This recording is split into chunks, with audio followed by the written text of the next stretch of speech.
আমরা আগের দিন দ্বিতীয় অধ্যায়ে 20তম শ্লোক অবধি পাঠ করেছিলাম।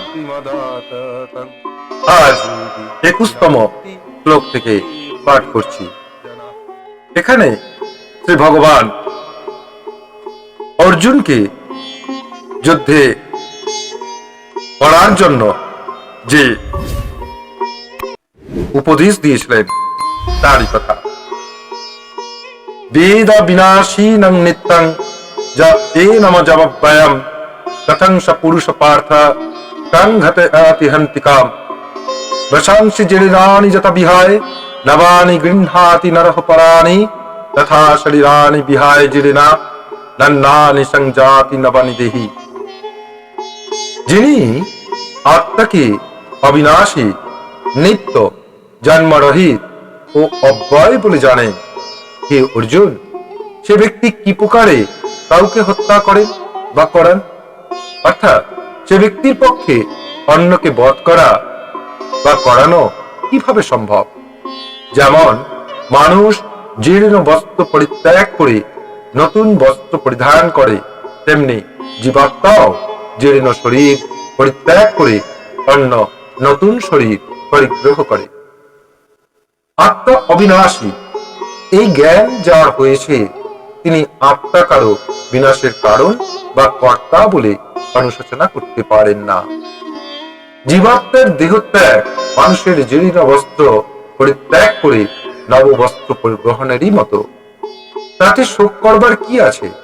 বরং পুণ্যাত্মারা উত্তম লোকে গিয়ে উৎকৃষ্ট দেহই প্রাপ্ত হন।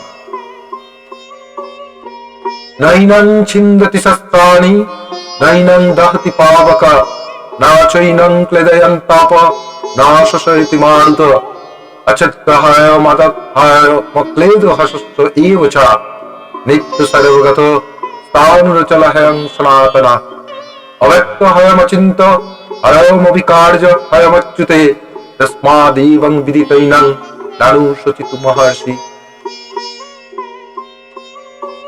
শাস্ত্র সকল এই আত্মাকে ছেদন করতে পারে না, অগ্নি একে দগ্ধ করতে পারে না, জল একে আর্দ্র করতে পারে না, বায়ুও আত্মাকে শুষ্ক করতে পারে না।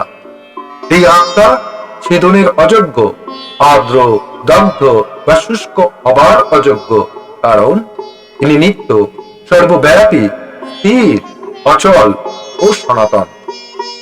আত্মার অবিক্রিয়ত্বের কথাই পুনরায় 3 শ্লোকে বিশেষ করে বলা হচ্ছে। আত্মা নিরবয়, অতএব অস্ত্রাদি তাকে আঘাত করতে পারে না। দেহের উপর অস্ত্রাঘাত হয়, দেহই নষ্ট হয়, দেহই বিপরিণাম প্রাপ্ত হয়। অথ চৈনং নিত্য জাতং নিত্যং বা মনুষ্যমিতং তথাপি তং মহাবাহ নৈনং সচিত মহর্ষি জাতস্য হি ধ্রুব মৃত্যু ধ্রুবং জন্ম মৃত্যুশ্চ চ তস্মাৎ পরিহার্য হর্তে না তং সচিত মহর্ষি। এই আত্মাকে অব্যক্ত, অচিন্ত ও অধিকারী বলে শাস্ত্রে বলা হয়েছে। অতএব যথার্থ প্রকারে আত্মার স্বরূপ জেনে তোমার কারো মৃত্যুতে অনুশোচনা করা উচিত নয়। আর যদি তুমি মনে করো যে আত্মা প্রতি দেহের জন্মের সঙ্গেই জন্মগ্রহণ করেন এবং প্রতি শরীরের নাশের সঙ্গেই বিনষ্ট হন, তবু হে মহাবাহ, এর জন্য তোমার শোক সন্তপ্ত হওয়া উচিত নয়। যেহেতু যে জন্মে তার মৃত্যু নিশ্চিত, আবার যে মরে তার জন্ম অবশ্যম্ভাবী, অতএব হে অপরিহার্য বিষয়ে শোক করা তোমার পক্ষে উচিত নয়। ব্রহ্মজ্ঞান লাভ না হওয়া পর্যন্ত এই জন্ম মৃত্যু প্রবাহ কারোর বন্ধ হয় না। কর্ম অনুযায়ী প্রত্যেক জীবকেই জন্মান্তর গ্রহণ করতে হয়। দেবতারাও এই নিয়মের অধীন। অব্যক্তাদীনি ভূতানি ব্যক্ত মধ্যানি ভারত অব্যক্ত নিধনন্যব তত্র কপরিদেবনা। হে অর্জুন, জীবগণ আদিতে অব্যক্ত রূপে ছিল, মধ্যে অর্থাৎ স্থিতিকালে প্রকাশিত হয়েছে এবং বিনাশান্তে অর্থাৎ প্রলয়কালে আবার অপ্রকাশিত অবস্থায় থাকে। অতএব তার জন্য শোক কেন? যে পুত্র কলকাদি জন্মের বা উৎপত্তির পূর্বে অব্যক্ত বা অজ্ঞাত ছিল, মধ্যে কিছু কালের জন্য জ্ঞাত বা দৃষ্ট হয়েছে, বিনাশান্তে পুনরায় অদৃশ্য হবে, তাদের জন্য শোক কিসের? আত্মীয় বর্গ জন্মের পূর্বে তোমার কি ছিল? মৃত্যুর পরে এদের সঙ্গে তোমার কি সম্বন্ধ থাকবে তা তো তুমি জানো না। এই যে কিছু কালের জন্য পরিচয়, তা তো রাত্রিকালে পান্থশালায় পথিকগণের সম্মেলনের মতো। প্রভাত হলেই পথিকগণ পান্থশালা পরিত্যাগ করে প্রত্যেকে নিজ নিজ গন্তব্যস্থানে চলে যাবে। অতএব সংসারে পুত্র মিত্রাদিরও ক্ষণিক সম্বন্ধে মুগ্ধ হয়ে শোক করো না। আশ্চর্যবৎ পশ্যতি কশ্চিদেন আশ্চর্যবৎ বদতি তথৈব চন্না আশ্চর্যবচ্চৈন্য মন্যসিনোতি তুতাপ্যেনং বেদনা চৈব কশ্চিৎ দেহি নিত্যমবতদ্ভয়ং দেহি সর্বস্ব ভারত তস্মাৎ সর্বাণি ভূতানি নতং শোচিতু মহর্ষি।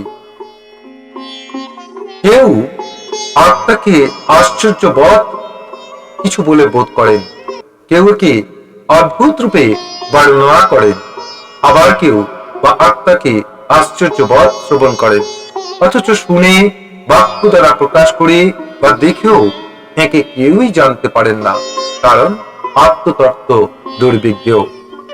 হে ভারত, প্রাণীগণের দেহে অবস্থিত আত্মা চিরকালই অবদ্ধ, সেজন্য কোন প্রাণীর দেহনাশের জন্য তোমার শোক করা উচিত নয়।